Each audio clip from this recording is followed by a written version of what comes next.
Bringing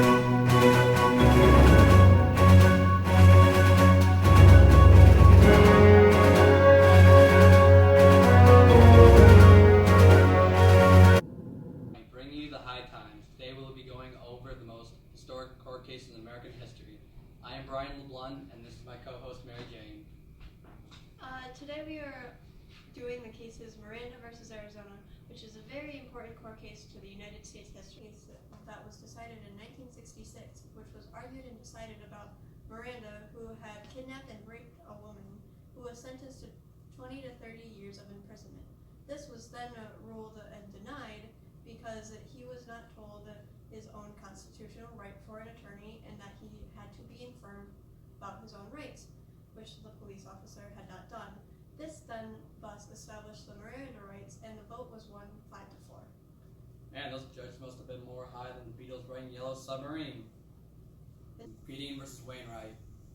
The case was argued. Next is Gideon versus Wainwright, which was argued January 15th, 1963. Gideon was being charged with breaking and entering with an intent to commit a misdemeanor in Florida.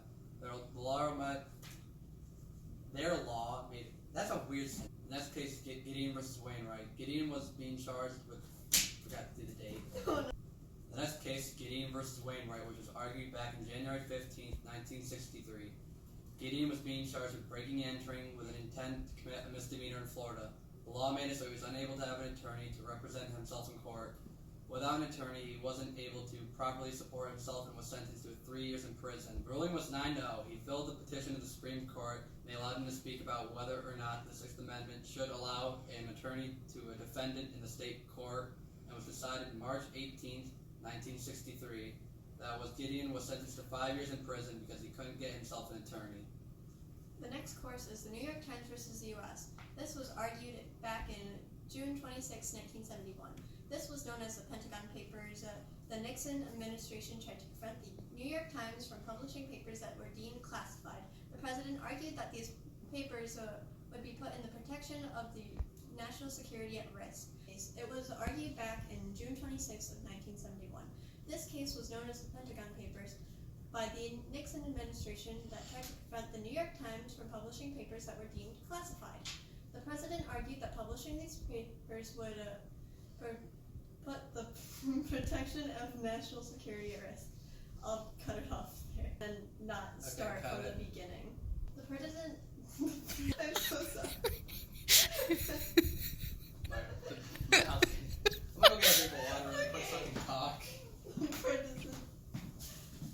All by myself, don't wanna be all by myself. Don't To deny that the publication of these top secret papers of the United States involvement in the Vietnam War. Steve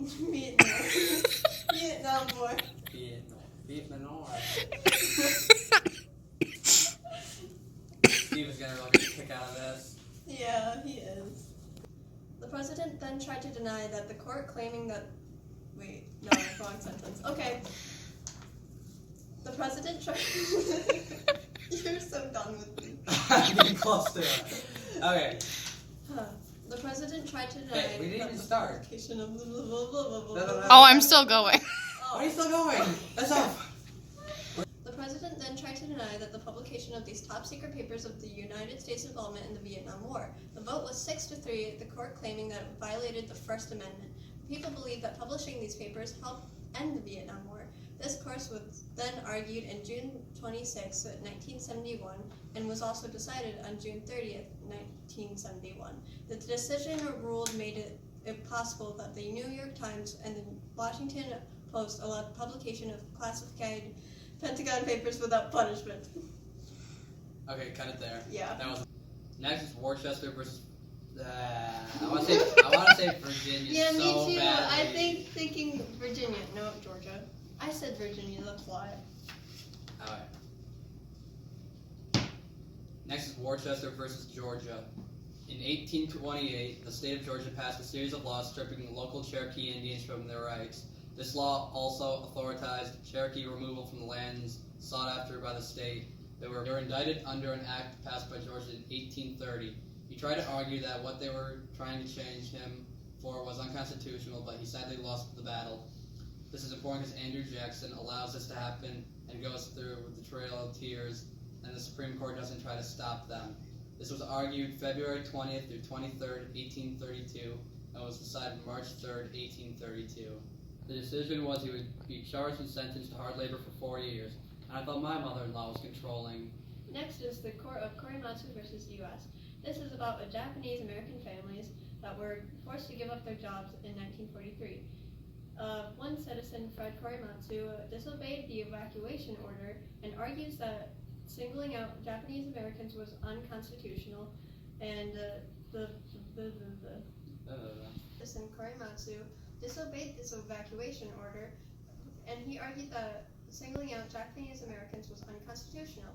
But the court dismissed him, saying it was wartime necessary, and upheld their convictions. Although President Gerald Ford officially condensed their internment as a mistake, Japanese Americans considered this proclamation insufficient and unacceptable. And then back again in 1984, Fred Korematsu himself backed a correlation of Asian Pacific American attorneys and victory groups. In 1984, Fred Korematsu himself backed the correlation of Asian Pacific Americans attorney and advocatory groups and returned to court with newly declassified evidence to challenge his conviction once again. The Congress in 1983 declared that his decision had been overruled by the court history, and civil liberties in the Act of 1988 contained a formal apology to Fred, as well as the provisions and monetary reparations to the Japanese Americans interned during the war. In 1988, President Bill Clinton awarded Fred Korematsu the Presidential Medal of Freedom. Wow, Mary, that court case started with Fred Astaire and ended with Freddie Mercury.